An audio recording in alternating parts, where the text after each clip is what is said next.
você acha que a gente recomeça um novo amor? Porque é uma história, né, que surge e você acha que a gente aprende com o que viveu para trás? Não aprende? Se aprende, como é que a gente aprende? Enfim, porque a gente vive num tempo que ainda bem a gente pode recomeçar, mesmo tendo casado e descasa e casa de novo. Antigamente não era assim. Então a gente tem uma liberdade de escolha hoje grande de vivências. Mas como é que a gente faz para ser cada vez melhor? A pergunta que eu faço é como é que a gente responde sem ser chato, né? É. Porque realmente, olha, tem que fazer isso, tem que fazer aquilo, não pode errar aqui, não pode errar ali. Bobagem, isso, bobagem. Mas tem uma coisa que eu acho que é importante deixar claro. A nossa história afetiva é uma história empírica, é uma história de intuição, de se jogar, se lançar, ou se defender, se proteger, ou um golpe de sorte, vamos ver se a coisa dá certo, se não der, tenta de novo. E o que eu aprendi, eu acho que nós estamos aprendendo ao longo desses anos todos, né, é que o amor tem uma coreografia, tem uma dança, né, tem passos que a gente pode não prever o que vai acontecer, mas saber que tem uma demanda, né, a nossa psique, a nossa alma, ela demanda que a gente realize certos apetites que são mais densos, que são menos densos, que são mais sutis ainda. Isso tem um aprendizado, né, e a gente não teve essa escola. A gente foi jogado aí no terreno do Deus nos acuda, né? Vamos torcer. E o que nos cabe? A gente olha aquele corpinho, aquele rostinho, a gente olha aquele, nossa, gostei. E depois que leva para casa, de alguma forma, fala assim, eu acho que eu vou trocar no Procon, porque o conteúdo não era exatamente aquilo que eu estava imaginando, né?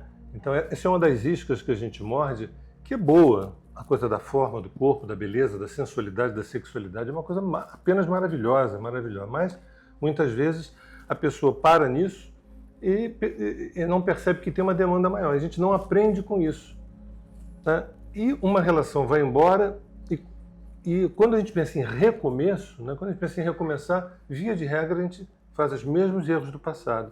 Não percebe que tem uma demanda dentro da gente de instâncias mais elevadas, né? Ou seja, tem a forma, tem a beleza, tem o corpo, tem o afeto, tem a área emocional, tem a questão intelectual da relação, né? O que essa relação me agrega, né? O que essa relação pode me levar em termos mais profundos do ser. Então, quando essa ficha começa a cair, os recomeços, eles são em oitavas diferentes. Eles não são simplesmente o mesmo começo. Porque a gente fala de recomeço, tem o mesmo começo, depois tem o mesmo começo com outra pessoa, depois o mesmo começo com outra pessoa. E recomeço é ressignificar, né? Então, eu penso isso. Isso é meio óbvio, meio simples, mas não é tão claro para a maioria das pessoas. Como você vê isso? Eu acho que não é nada claro. Na verdade, até hoje, eu acho que a gente conserva aquela ideia idealizada sobre as relações de amor. Então, se tudo correu bem maravilhoso, se espera que corra tudo bem maravilhoso, e correr bem maravilhoso é não ter diferenças, em primeiro lugar. Então, não se sabe lidar com as diferenças. E muito menos, eu acho que a gente não incorporou ainda a ideia de que o amor é uma experiência maravilhosa para a gente poder descobrir a gente mesmo. Aquilo que a gente fala tanto no 639, que o outro nos dá o feedback do que aonde nós estamos em relação ao desenvolvimento do nosso ser, da tomada de posse da gente mesmo. A gente não tem isso. Então, os recomeços, como você falou, costumam ser uma continuidade do que eu fazia antes, acreditando que eu era assim e que eu sou assim.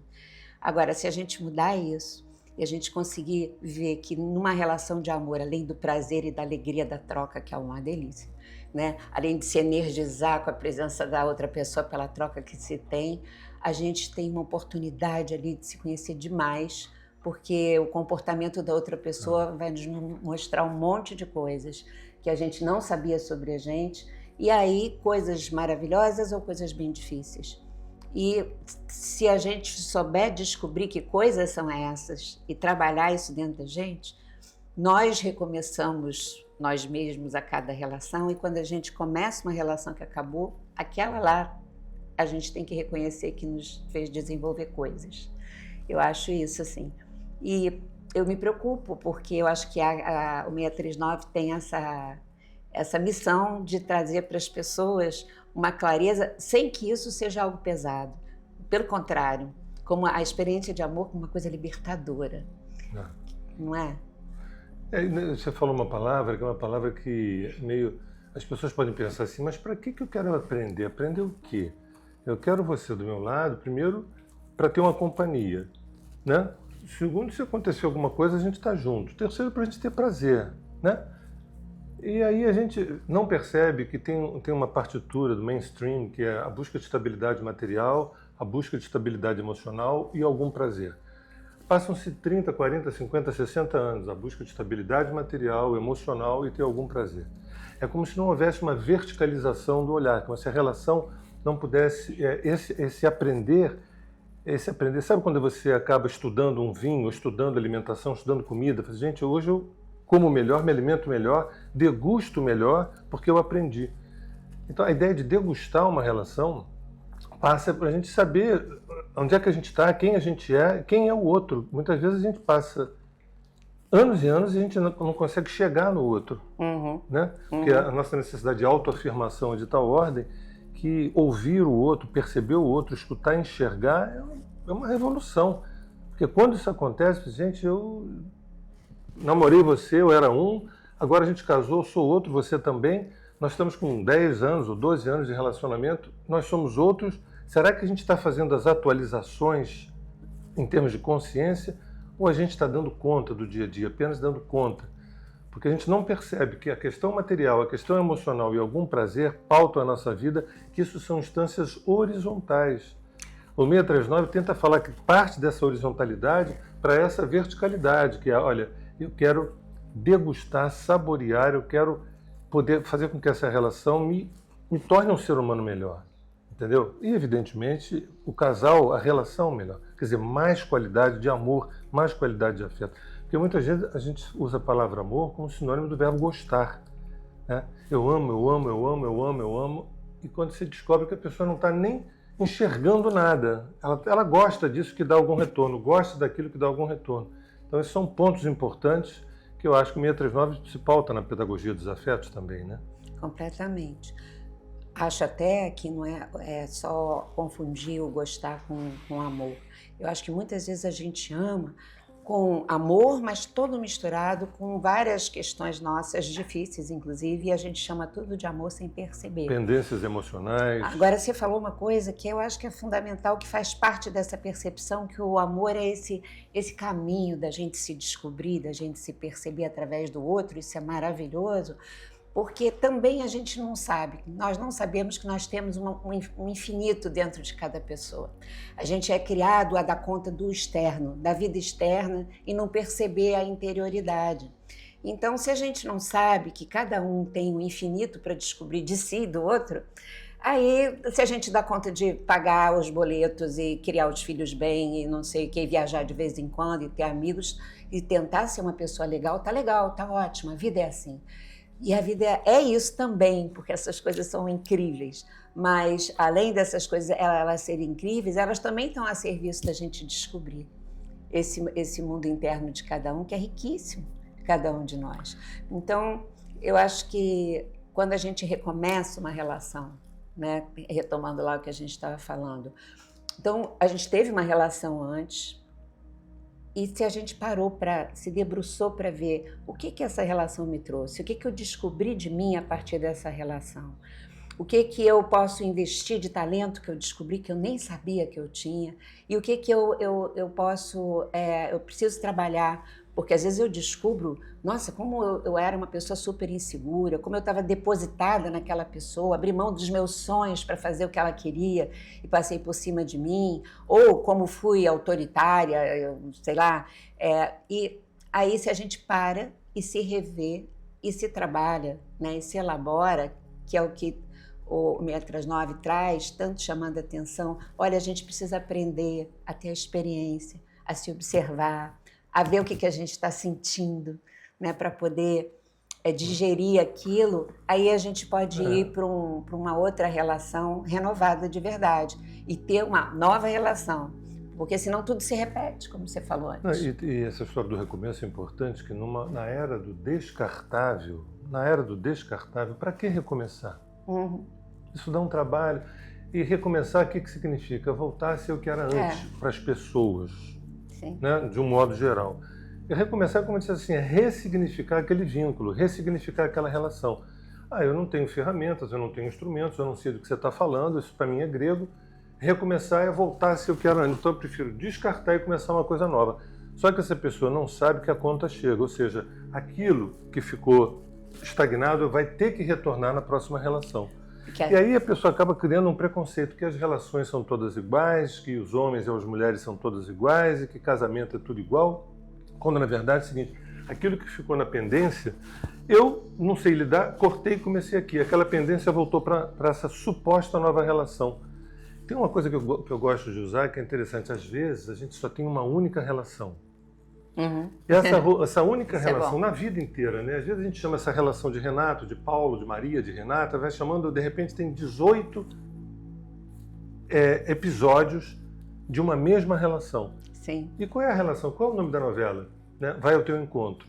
Sim. Quer dizer, todas essas relações, essa coisa que a gente chama do ir vindo, né? Você vai na direção do desejo e esse desejo te retorna até você. Então eu chamei esse desejo de Renato, de Paulo, de Mário, de Maria, de Beatriz, de Henriqueta. Quando eu vi, era o Sérgio que estava ali, ou era a Lígia que estava ali.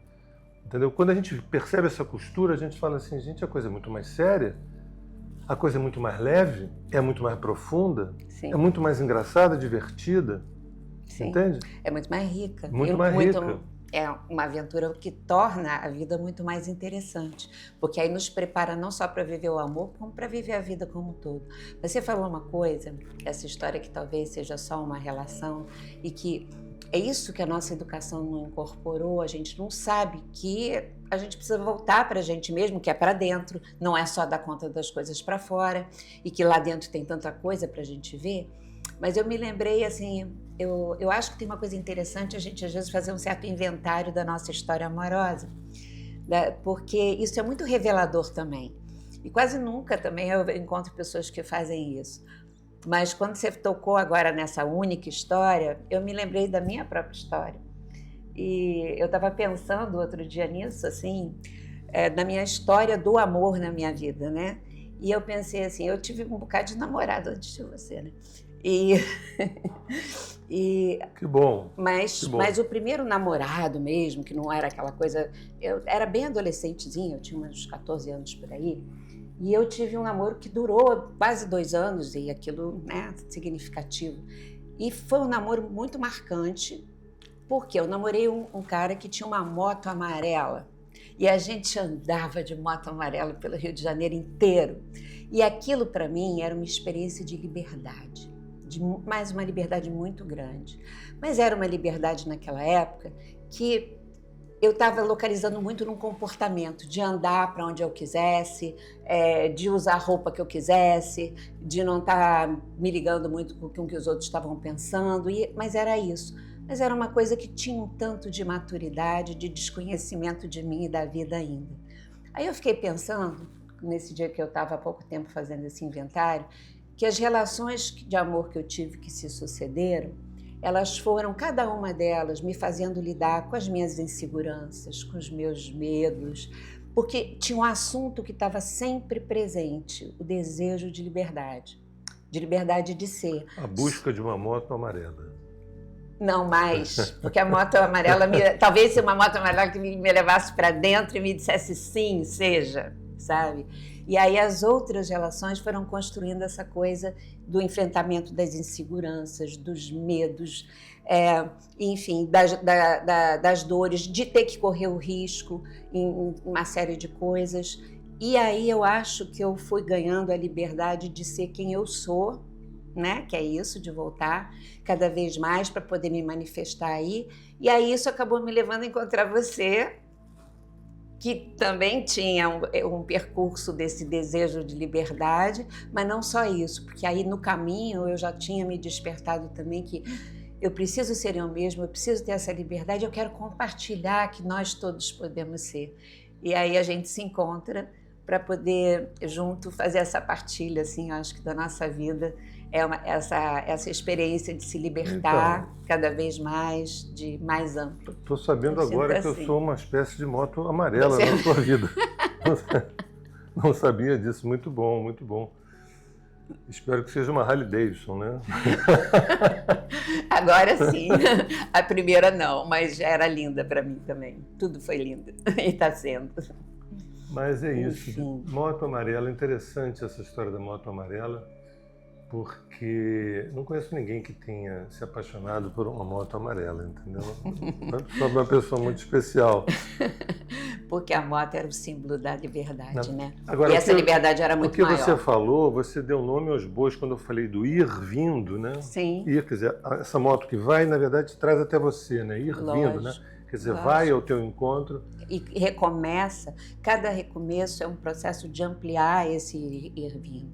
E a gente chegar ali renovados para ter uma relação nova mesmo. Se não, é da nossa psique, que as pessoas, eu acho que muitas vezes não consideram por não saber, que aquele assunto vai voltar. A gente inconscientemente vai encontrar alguém que vai repetir aquilo. Ou a gente mesmo provoca aquela repetição sem se dar conta. Então, a gente precisa, né, a cada relação, acho que se renovar e aí partir para uma outra e assim a gente vai, ou ficando na mesma, porque a mesma também pode ser renovada o tempo inteiro, e pode não, deve, que é o único Mas jeito. essa é a mais difícil, né? Essa é a mais difícil.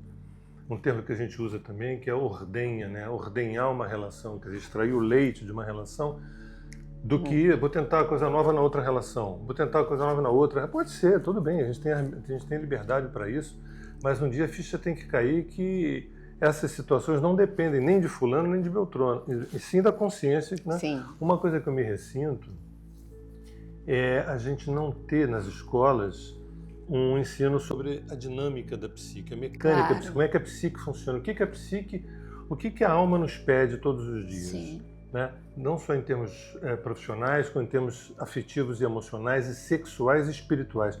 A gente tem um organismo subjetivo dentro da gente que nos pede, como se fosse uma espécie de um estômago altamente evoluído e inteligente, que nos pede a cada segundo, a cada fração de tempo, uma relação de qualidade, relação com a minha sexualidade, com o meu chakra cardíaco, com o meu intelecto, com a minha espiritualidade.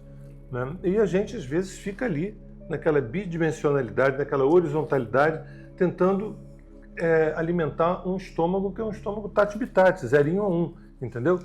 Mas Então, esse desconhecimento da interioridade, a não valorização dela, quando ela é a nossa grande riqueza. e, por exemplo, as pessoas às vezes não fazem diferença entre emoção e sentimento. Sim.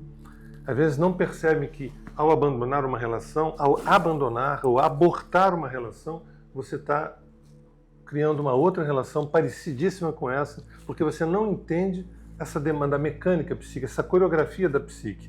Sim. Sabe? A psique é como se fosse uma espécie de diretor de cena, né? Que vai conduzindo os eventos, os acontecimentos, para que a gente viva aquilo que é necessário viver. A gente vê uma certa gratuidade nas pessoas que chegam na nossa vida, a gente vê uma aparente gratuidade. Nossa, eu tive sorte, tive azar, tenho o dedo podre, escolhi mal. Para a psique não tem esse papo de escolher o mal e escolher... Tem o seguinte, você não está sabendo lidar com essa escolha. Você pensa que essa escolha foi tua, mas na verdade eu, tua psique, coloquei essa situação na tua frente. Sim. Isso questiona a ideia de arbítrio. Porque eu que escolhi aquela pessoa, vai atrás. Quando você começa a fazer uma leitura do passado dessa pessoa, a que chegou, ela atende a uma demanda de um passado e que eu, por não saber lidar, eu vou me repetindo. É porque a nossa alma quer que a gente seja o mais inteiro em manifestação possível. Esse é o Dharma da alma, né? É o Dharma da Esse é o alma. Dharma da alma. E o amor é um instrumento maravilhoso para a gente cumprir esse Dharma ou esse propósito. Eu não diria que o amor é um instrumento, eu diria que o amor, ele é. Né? O resto é instrumento para vivê-lo, né? Mas é O que resto aí, instrumento pra vivê-lo. quando a gente é o que a gente é e o amor fez a gente chegar aí, é tudo a mesma coisa. A consciência do que a gente é, do que nós somos e o amor, sinônimos, não é não? Às vezes eu fico pensando assim, como é que a pessoa cai a ficha de que realmente estou pronto para uma nova relação? Estou realmente pronta para uma nova relação. Eu acho que tem duas instâncias que são importantes, né? Uma é a pessoa sentir um chamado de dentro, que a pessoa está querendo viver algo. Esse é um primeiro ponto, mas até aí não diz muita coisa. O segundo ponto que eu acho mais importante, que é quando começam a ter sinais de fora, pessoas que se aproximam, que não estavam se aproximando até então, porque às vezes a pessoa diz assim, eu estou pronta, e nada acontece. Estou pronta para viver uma nova relação. Eu já vivi um negócio que foi tão difícil, tão tóxico, não sei o quê, e nada acontece.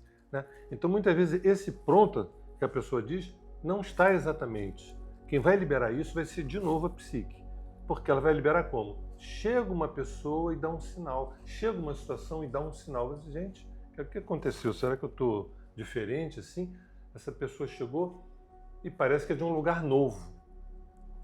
Como é que eu vou saber se é de um lugar novo?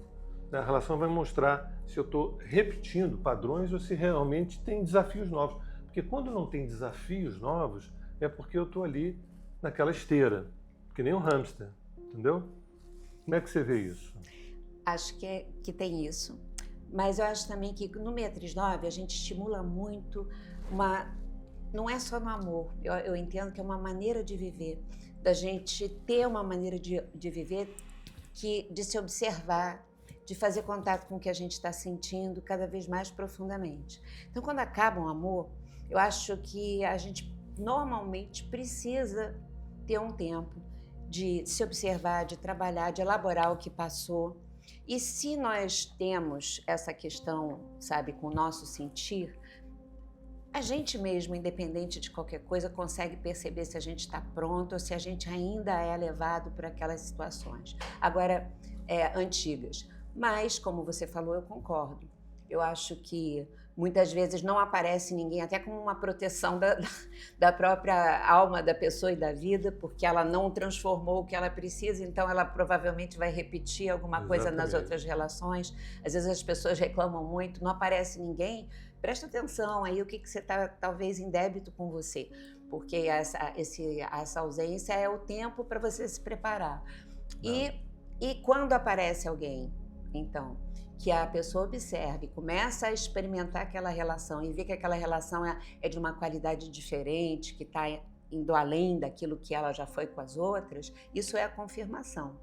Se por acaso se repete as mesmas coisas, às vezes é porque os assuntos que a gente tem que desenvolver são profundos e eles demoram tempo mesmo. O importante é a gente ter consciência do que está acontecendo dentro da gente, né? Não é a gente estar perfeito, acabou, agora eu só posso amar quando eu estiver totalmente perfeita. Não é isso. O próprio amor faz a gente se desenvolver. Então eu acho que tem o contato profundo com a gente mesmo, a observação e entender o diálogo da vida com a gente. Quando chegar alguém, a gente fala, opa, isso aqui é diferente, vamos nessa. Vamos... E tem uma coisa que eu só queria, eu acho que isso vai gerar uma provocação no tico e no teco emocional das pessoas, que é o seguinte, a pessoa diz assim, eu quero viver um grande amor, eu estou pronta para viver um grande amor, né? E a psique diz assim, você não está pronta, isso não vai acontecer, ou você não está pronto e não vai acontecer. Os acontecimentos não chegam e a pessoa diz, eu estou disponível, eu estou aberto, esse é meu Deus, e a coisa não acontece. Às vezes, mas por quê? Qual é o senso comum? Puxa, eu não estou com sorte. Para a psique não tem isso, sorte ou azar. A psique, se você ainda não está pronta, não está liberado. E não é maldade. Quando a gente sente que a psique é uma entidade, entre aspas, né, um organismo subjetivo dentro da gente, diz assim, agora vai que é tua. E que às vezes nem precisa ter um longo tempo de uma separação para um recomeço, é o tempo da alma, que se aprontou, que elaborou, que se avançou. É o tempo do amadurecimento nosso. Como a outra pessoa sempre vai dar o feedback sobre a gente, ela vai poder dar continuidade para o que a gente está se trabalhando, ou ela vai mostrar que a gente ficou parado e voltam as mesmas questões. Nossa, parece que eu tenho o dedo podre, só escolho gente que está sempre me trazendo as mesmas coisas, né? A gente precisa se tocar, ou vai abrir outras portas, janelas e portais dentro de nós para que a gente se amplie. E muitas vezes, eu acho que a maior parte pode até acontecer tudo isso junto, né? Mas... aí a gente percebe onde é que eu tô e a relação que eu estou vivendo. Então, te ouvindo assim, a gente fica assim, poxa, se o outro traz tudo isso, eu preciso me relacionar, ouvir, perceber esse outro, porque ele não está só falando dele, está falando de mim também. Também, claro. E eu também não só estou falando de mim, estou falando do outro também, quer dizer, revelações. É um paradoxo, né? Porque É. nós um traz para o outro e ao mesmo tempo somos pessoas diferentes e temos necessidades diferentes e questões diferentes em muitos aspectos. Mas essa diferença também é um modo de um cutucar o outro a se ampliar. É uma coisa muito linda esse negócio de amar.